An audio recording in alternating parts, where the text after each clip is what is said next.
Hello friends, welcome back my YouTube channel biology science. आज हम आप लोगों को जीवाणुओं के वायरस बैक्टीरियोफेज के बारे में बताएंगे। तो पूरी जानकारी के लिए मेरा पूरा वीडियो अंत तक ध्यान से देखिए, और यदि अभी तक हमारे चैनल को सब्सक्राइब ना किया हो तो सब्सक्राइब जरूर कर लीजिए। चलिए सबसे पहले ये जान लेते हैं कि बैक्टीरियोफेज है क्या। तो जीवाणुओं के परजीवी वायरस को बैक्टीरियोफेज कहते हैं। इन्हें फेज वायरस अथवा हिंदी में जीवाणु भोजी वायरस भी कहा जाता है। फेज शब्द ग्रीक भाषा फेगास से लिया गया है, जिसका अर्थ है दूसरों का भक्षण करने वाला। तो ये वायरस जीवाणुओं को अपना शिकार बनाते हैं, उनके अंदर परजीवी के रूप में रहते हैं। जो बैक्टीरियोफेज है ये जीवाणुओं के अंदर परजीवी के रूप में पाया जाता है या रहता है। परजीवी यानी जो दूसरे जीव में रहकर अपना भोजन प्राप्त करते हैं, अपना पोषण प्राप्त करते हैं, जनन करते हैं, परजीवी कहलाते हैं। तो ये परजीवी वायरस होता है, इसीलिए इसको बैक्टीरियोफेज या जीवाणुओं का वायरस कहा जाता है या जीवाणु भोजी कहते हैं। तो इस प्रकार से जो बैक्टीरियोफेज होता है ये जीवाणुओं के अंदर रहकर पोषण प्राप्त करता है और जनन करता है। इसके बाद उस जीवाणु को मार देता है, इसीलिए इसे जीवाणु भोजी कहा जाता है। तो जीवाणु भोजी का मतलब ही होता है जो जीवाणुओं का भक्षण करता है, समाप्त करता है, मारता है। अब आपको पता हो गया होगा कि बैक्टीरियोफेज क्या है। तो बैक्टीरियोफेज टैडपोल के आकार के होते हैं अथवा भेंक शिशु के आकार के होते हैं। टैडपोल को हिंदी में भेंक शिशु कहा जाता है। तो या तो टैडपोल के आकार आप कह सकते हैं या भेंक शिशु के आकार में आप कह सकते हैं। जैसा कि मैंने आपको चित्र में दिखाया हुआ है, ये एक बैक्टीरियोफेज वायरस है जो टैडपोल के आकार का होता है। चलिए अब बैक्टीरियोफेज अथवा जीवाणु भोजी की संरचना को समझ लेते हैं। तो जीवाणु भोजी की संरचना कुछ जटिल होती है। यह टैडपोल अथवा शुक्राणुओं की तरह दो भागों में बटा होता है। या तो टैडपोल जैसे मैंने भी बताया था, या तो बिल्कुल जैसे शुक्राणु होते हैं, आगे सिर और पीछे पूंछ, वैसे ही बटे होते हैं। यानी शीर्ष या सिर और पुच्छ अथवा पूंछ दो भागों में बैक्टीरियोफेज बटा होता है। जैसा कि आप चित्र में देख रहे हैं, इसका सिर बहुतलीय होता है। जो इसका सिर है ये बहुतलीय होता है, जो प्रोटीन का बना होता है। ये पूरा जो सिर है इसका, ये प्रोटीन का बना होता है, प्रोटीन का खोल होता है एक। इसी बहुतलीय सिर में न्यूक्लिक अम्ल डीएनए पाया जाता है। यानी जो आनुवांशिक पदार्थ होता है डीएनए, वो इसी बहुतलीय सिर में पाया जाता है, जो कि आप चित्र में देख रहे हैं। तो न्यूक्लिक अम्ल मुख्य रूप से दो प्रकार के होते हैं, डीएनए और आरएनए। तो जो बैक्टीरियोफेज वायरस होता है इसमें डीएनए पाया जाता है, बहुतलीय सिर प्रोटीन का बना होता है और इसी के अंदर ये डीएनए पाया जाता है। यहीं पर बताते चलें कि कुछ वायरसों में न्यूक्लिक अम्ल आरएनए पाया जाता है और कुछ में डीएनए होता है। यानी कुछ ऐसे वायरस होते हैं जिसमें केवल आरएनए होता है और कुछ ऐसे वायरस होते हैं जिनमें केवल डीएनए होता है। तो कुल मिलाकर वायरस में एक ही न्यूक्लिक अम्ल पाया जाता है, या तो आरएनए होगा या तो डीएनए होगा। तो डीएनए का पूरा नाम डीऑक्सीराइबोन्यूक्लिक अम्ल होता है, न्यूक्लिक एसिड होता है, और आरएनए का पूरा नाम राइबोन्यूक्लिक एसिड अथवा राइबोन्यूक्लिक अम्ल होता है। तो कुछ वायरसों में एक सूत्रीय डीएनए पाया जाता है। यानी कुछ ऐसे वायरस होते हैं जिनमें केवल एक सूत्रीय डीएनए पाया जाता है, अथवा कुछ में द्विसूत्रीय भी पाया जाता है। लेकिन कुछ ऐसे होते हैं जिसमें द्विसूत्रीय पाया जाता है। लेकिन यहाँ जो ये बैक्टीरियोफेज है, मैंने अभी आपको बताया कि इसमें द्विसूत्रीय डीएनए अणु पाया जाता है। अब बहुतलीय सिर के बाद, इसके बारे में मैंने डिटेल से आपको बताया है बहुतलीय सिर के बारे में। अब बहुतलीय सिर के बाद स्प्रिंग के समान पूंछ वाला भाग, ये जो आप भाग देख रहे हैं ये स्प्रिंग के समान पूंछ वाला भाग है, यानी पुच्छ भाग होता है बैक्टीरियोफेज का। सिर तथा पूंछ, इन दोनों भागों के बीच में एक सकरी पट्टी है। ये जो सिर है और ये वाली जो पूंछ है, इसके बीच में ये जो एक पट्टी आप सकरी देख रहे हैं, इसे कॉलर कहते हैं। इसे क्या कहा जाता है? तो इसे कॉलर कहा जाता है। हम इसे ग्रीवा या गर्दन भी बोल सकते हैं या कह सकते हैं। तो ये जो आप चित्र देख रहे हैं, ये पूंछ के अंतिम सिरे पर अंतस्थ प्लेट या इंड प्लेट होती है। ये वाली जो आप देख रहे हैं, ये पूंछ के आखिरी भाग में अंतस्थ प्लेट, इसे हिंदी में या तो अंग्रेजी में इंड प्लेट बोला जाता है।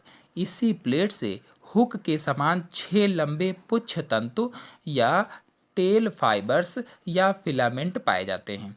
यानी ये जो पुच्छ है इसके अंत में अंतस्थ प्लेट है, इंड प्लेट है। इसी प्लेट से हुक के समान 6 लंबे पुच्छ तंतु, ये वाले जो पुच्छ तंतु हैं, पाए जाते हैं, या इन्हें टेल फाइबर्स भी कहते हैं या टेल फिलामेंट्स भी कहा जाता है।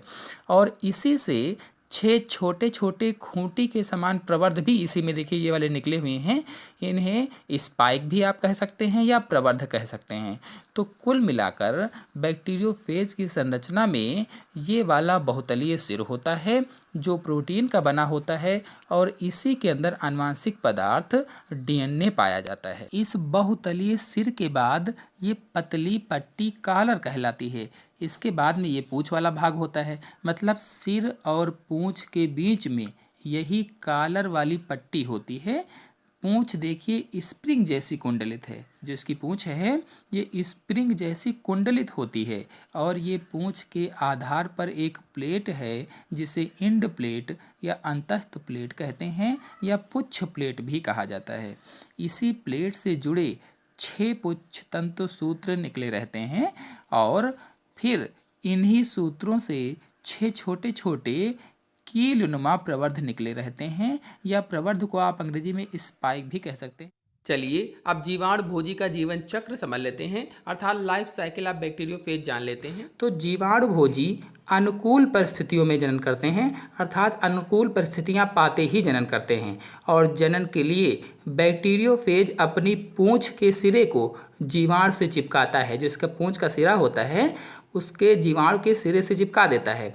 इसकी पूंछ से एक एंजाइम निकलता है, जब चिपकाता है तो इसकी पूंछ से एक प्रकार का एंजाइम निकलता है जो जीवाणु से चिपकने और घुसने में हेल्प करता है। ये एंजाइम क्या करता है, उसके शरीर में, उसकी शरीर की सतह से घुसने में उसके अंदर और चिपकने में हेल्प करता है। जीवाणु भोजी का डीएनए जो होता है वो जीवाणु की कोशिका में प्रवेश कर जाता है, अर्थात बैक्टीरियोफेज का डीएनए जीवाणु की कोशिका में प्रवेश कर जाता है, और प्रवेश करने के बाद गुणन करता है। जैसे ही प्रवेश करता है गुणन करना शुरू कर देता है। इसके बाद सभी डीएनए खंडों पर प्रोटीन का आवरण बन जाता है, और गुणन के बाद जो सभी डीएनए खंड होते हैं अलग अलग, उन पर प्रोटीन का आवरण बन जाता है, और बहुत से बैक्टीरियोफेज या जीवाणु भोजी बन जाते हैं।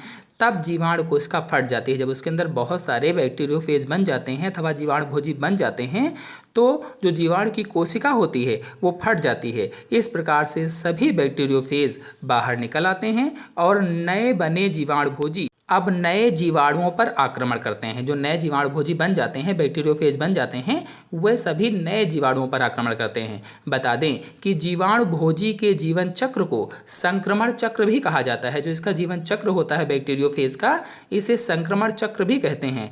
यानी लाइफ साइकिल ऑफ बैक्टीरियोफेज को इन्फेक्शन ऑफ साइकिल भी कहा जाता है। अब बहुत से जीवाणु भोजी बनते हैं, इसीलिए इसे प्रजनन अथवा रिप्रोडक्शन कहा जाता है। यानी विषाणु या जीवाणु भोजी का रिप्रोडक्शन होता है। तो ये पूरा चक्र कई स्टेप में पूरा होता है, कई चरणों में पूरा होता है। चलिए अब डिटेल से हर स्टेप को एक एक करके चित्र के माध्यम से समझा देते हैं, ताकि परीक्षा में कैसे लिखेंगे, कैसे चित्र बनाएंगे आपको समझ में आ जाए। तो पहला स्टेप है अधिशोषण या एडजॉर्प्शंस। तो फेज कण के पोषण कोशिका की सतह पर जुड़ने को अधिशोषण या संक्रमण कहते हैं। यानी जो बैक्टीरियोफेज वायरस है जीवाणु या बैक्टीरिया की कोशिका से चिपकता है तो उसे ही अधिशोषण कहा जाता है। वायरस के पुच्छ तंतुओं से विशेष प्रकार का हार्मोन स्रावित होता है। जब चिपकता है तो इसके पुच्छ तंतुओं से विशेष प्रकार का हार्मोन स्रावित होता है, जिसकी सहायता से ये चिपकता है, और चिपकने में फेज के पुच्छ तंतु या इंड प्लेट सहायता करती है। फिर आते हैं अगले स्टेप भेदन या पेनिट्रेशन पर। तो फेज के पुच्छ तंतुओं के जीवाणु सतह पर चिपकने के साथ ही एक एंजाइम समूह सक्रिय हो जाता है जो पोषद कोशिका की भित्ति पर छिद्र बनाने में सफल हो जाता है। मतलब जब जीवाणु भोजी अथवा बैक्टीरियोफेज जीवाणु की सतह से चिपकता है तो पूंछ से एक प्रकार का एंजाइम निकलता है। एंजाइम कौन सा, तो बता दें लाइसोजाइम। लाइसोजाइम जो एंजाइम निकलता है, तो जो एंजाइम निकलता है इसकी सहायता से जीवाणु की कोशिका में छिद्र बन जाता है। कहा जाए तो एंजाइम छिद्र बनाने में हेल्प करता है। छिद्र बनाने के बाद पुच्छ तंतु जीवाणु सतह पर चिपकते हैं और तंतु इस प्रकार मुड़ते हैं कि इंड प्लेट या अंतस्थ प्लेट जीवाणु की भित्ति के संपर्क में आ जाती है, यानी उसकी जो भित्ति होती है उसकी संपर्क में इंड प्लेट आ जाती है। मतलब छिद्र बनते ही पुच्छ तंतु सिकुड़ जाते हैं और इंड प्लेट जीवाणु से चिपक जाती है। फिर आते हैं अगले स्टेप अंतःक्षेपण अथवा इंजेक्शन पर। तो इंड प्लेट का जीवाणु कोशिका से चिपकने के बाद पूंछ का प्रोटीन आवरण लंबाई में सिकुड़ता है, यानी स्प्रिंग की तरह इसकी पूंछ सिकुड़ जाती है और इसी समय केंद्रीय नलिकाकार क्रोड पोषद कोशिका में बनाए गए छिद्र से होकर भीतर प्रवेश करता है और डीएनए जीवाणु के कोशिका द्रव्य में प्रवेश कर जाता है। मतलब जैसे ही स्प्रिंग की तरह पूंछ सिकुड़ती है तब डीएनए नलिका के माध्यम से जीवाणु के अंदर चला जाता है अथवा डीएनए जीवाणु के कोशिका द्रव्य में अंतःक्षेपित हो जाता है, इसीलिए हेडिंग थी अंतःक्षेपण, या डीएनए इंजेक्ट हो जाता है और फेज का शेष शरीर बाहर ही रह जाता है। यानी डीएनए अंदर चला जाता है और जो उसका फेज का बैक्टीरियोफेज का बाकी शेष शरीर होता है वो बाहर ही रह जाता है। अब आते हैं अगले स्टेप अव्यक्त काल या लैटेंट पीरियड पर, अथवा इसी को बायोसिंथेटिक फेज भी कहा जा सकता है या हिंदी में कहें जैव संश्लेषणात्मक प्रावस्था भी कहा जा सकता है। फेज डीएनए के जीवाणु कोशिका में प्रवेश के साथ ही पोषण कोशिका को अन्य फेज अणु के प्रति प्रतिरोधी बनाया जाता है। मतलब पोषक कोशिका में पहुंचते ही वायरस का जीनोम अत्यधिक सक्रिय हो जाता है और जीवाणु की कोशिका के जीनोम का अपघटन करता है। अर्थ यह हुआ कि जैसे ही वायरस का डीएनए या जीनोम जीवाणु की कोशिका में पहुंचा तो जीवाणु के डीएनए अथवा जीनोम को अपघटित करता है। इसके बाद पोषक कोशिका में होने वाली समस्त क्रियाओं पर नियंत्रण करता है। मतलब जीवाणु की कोशिका में होने वाली सभी मेटाबॉलिक क्रियाओं को रोकता है या उनको कंट्रोल करके रोकता है, यानी जीवाणु की कोशिका के सारे कार्यों पर कब्जा कर लेता है, उसको कुछ भी नहीं करने देता है कह लीजिए। और फिर कुछ समय बाद फेज डीएनए के नियंत्रण में संश्लेषण क्रियाएं प्रारंभ करता है। मतलब कुछ समय बाद वो वायरस खुद अपने हिसाब से काम शुरू करता है, जिसमें कुछ प्रारंभिक प्रोटीन्स बनती हैं। जब काम शुरू करता है तो क्या बनती है? कुछ प्रारंभिक प्रोटीन्स बनती हैं जो नए एंजाइम्स के रूप में कार्य करके नए विषाणुविक डीएनए अणुओं का तीव्र गति से संश्लेषण करती हैं। बैक्टीरिया पर नियंत्रण करने के बाद कुछ प्रोटीन्स को बनाता है जो वायरल डीएनए का निर्माण करती हैं और साथ ही साथ विषाणु की नई प्रोटीन्स भी बनाती हैं। फिर आते हैं अगले स्टेप परिपक्वन या मैच्योरेशन पर। तो पोषद कोशिका में आवश्यक प्रोटीन्स बनने पर फेज अणुओं के बनाने का कार्य परिपक्वन या मैच्योरेशन कहलाता है। मतलब जब जीवाणु की कोशिका में जरूरी प्रोटीन्स बन जाती हैं तब बैक्टीरियोफेज के अणु बनना शुरू हो जाते हैं। इसे ही परिपक्वन कहा जाता है अथवा मैच्योरेशन कहते हैं। इस दौरान सिर का भाग पहले बनता है। जब परिपक्वन प्रावस्था शुरू होती है, मैच्योरेशन प्रावस्था शुरू होती है, तो बैक्टीरियोफेज का जो सिर का भाग होता है वो पहले बनता है, यानी पहले फेज का सिर या हेड बनता है और पुच्छ के निर्माण में अंतस्थ प्लेट पहले बनती है। इसके बाद पुच्छ के निर्माण में अंतस्थ प्लेट बन जाती है या इंड प्लेट बनती है। तो इस प्रकार से जब पूंछ बनने लगती है तो इंड प्लेट का निर्माण पहले ही हो जाता है या पहले से ही बन जाती है। इसके बाद नलिकाकार क्रोड और अंत में पुच्छ तंतुओं का निर्माण होता है या टेल फाइबर्स का निर्माण होता है। एक पोषक कोशिका में लगभग 200 फेज अणु बनते हैं। मतलब एक जीवाणु कोशिका में जब जीवाणु भोजी जीवाणु कोशिका को संक्रमित करता है तो उसमें लगभग 200 जीवाणु भोजी का निर्माण होता है, यानी एक जीवाणु कोशिका से लगभग में 200 बैक्टीरियोफेज बनते हैं। फिर आता है अगला स्टेप लयन या निर्मुक्त, या इसे ही रिलीज भी कहा जा सकता है। तो फेज अणुओं के संतोषजनक संख्या में बन जाने पर पोषक कोशिका के फट जाने से फेज अणु निर्मुक्त हो जाते हैं।